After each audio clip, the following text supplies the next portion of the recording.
supposed to look at it is plentiful. If you have plentiful evidence, so why are you bothering about the concept of infinite? So if it's bothering, forget it.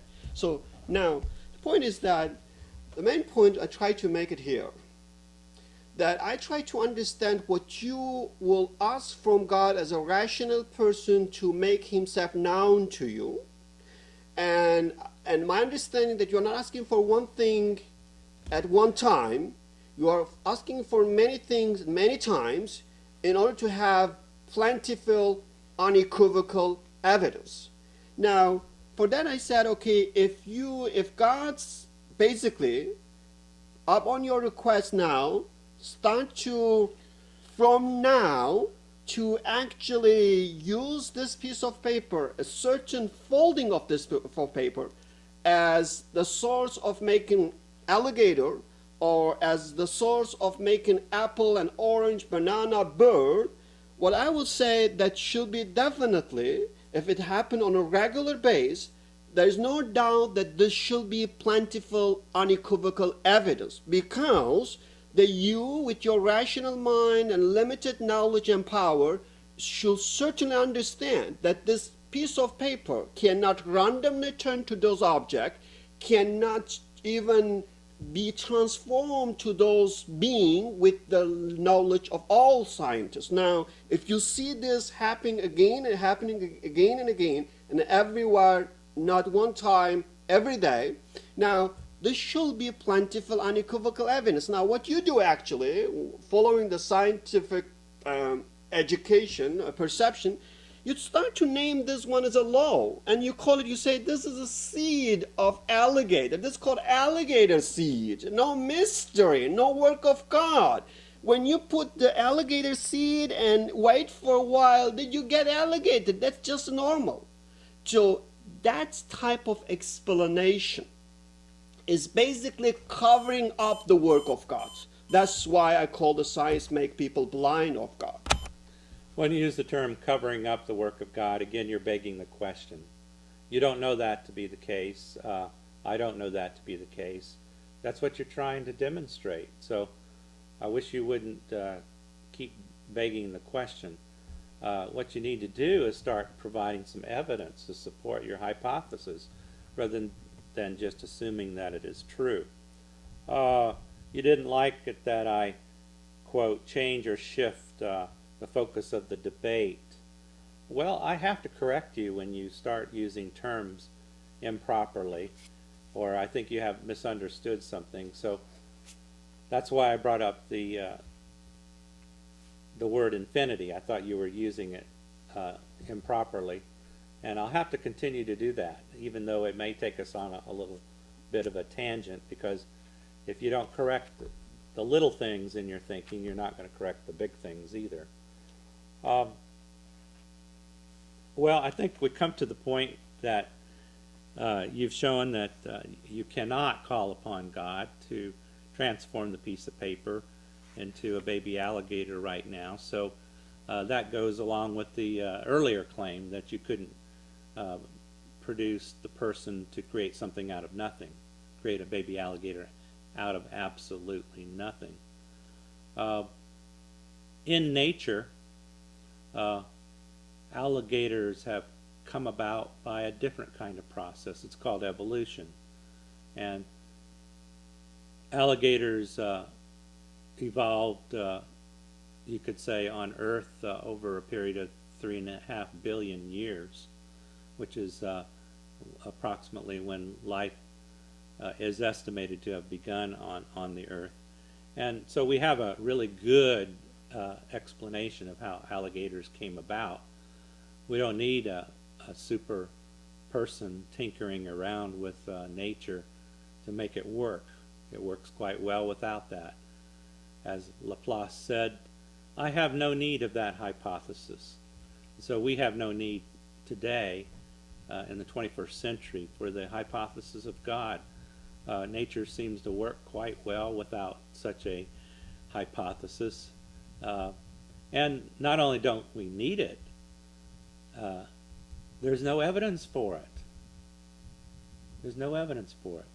Your argument is based upon an analogy, and that shows that you're creative and imaginative, but now you have to have some evidence to support it, and you haven't brought forth any of that evidence. Okay. Yeah, let me, in this case, I mean, I thought that you are intelligent, extremely intelligent to really get it without even saying what does it mean. I use analogy to basically refer to the reality. I think it's very clear that what I use it, is, I will say, a perfect analogy of what we are observing and experiencing from moment to moment. Point is now, we know from scientific perspective there is absolutely no difference between this piece of paper or between apple seed, orange seed, or zygote, or alligator zygote. Now, the key is that when you see that the apple seed and orange seed is just actually made of atom, is an arrangement of certain atom, and then now you see this from this arrangement that you got apple tree, and from apple tree you got apple, you call this is normal because apple seed has the ability to make such arrangement and give an apple. Is normal because zygote, which are made of those just basic same particles and atoms or subatomic particles, has the ability to turn itself to alligator. So that's why when I say this is the work of God, because as the piece of paper is not qualified to turn itself to alligator, to apple and orange, if you happen to observe this, you will say this is indeed an unequivocal evidence. Now, when you see basically the very same things, a seed, what you call the zygote, what you call, which all are made of the very same thing called atom, and then you see that on a regular basis they always turn to certain things, then you start to say, you know what, there's no mystery because this apple seed turned to apple, and apple tree turned to apple. Now, if this is that simple, I will say, you know what, use your scientists. Since you already decode the genome or the program within the DNA, the seed, go and use this program and get those basic particles and go and you yourself try to build a tree. Go and you yourself try to build an apple. Go and you yourself try to build an alligator. Now, no doubt that we have been working on that one for many centuries. We haven't done anything yet. And if we ever do that, it can only happen with extreme knowledge and power. You can't claim that ignorant people can do that. Now, I will say, despite all those things, that to claim that still there is no evidence, I don't know. It requires to be blind to those evidence. Well, the first statement you made was that that little piece of paper was like a seed or a zygote. It's not.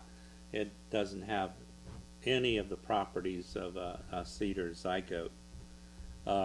Seed or zygote are special, complex objects of nature, and they have been produced by a long process through evolution, and not by any kind of snap your fingers of a intelligent agent. There's no evidence for that kind of idea, but there is quite a bit of evidence to support the evolution of seeds and zygotes. Just because there's regularity in nature does not mean there's a controlling agent in the background who is responsible for those things. Your design argument has been around for a long, long time, and probably before about 400 years ago it was well accepted. But now, in the last 400 years ago, especially since the advent of modern science, and in particular discovery of evolution, it's starting to wither up and die. And I expect maybe in another 400 years it'll finally go by the wayside. So if you have nothing more to say about the design argument, if you have no more evidence to support your hypothesis based on this design argument, I'm ready to hear your next piece of evidence and see if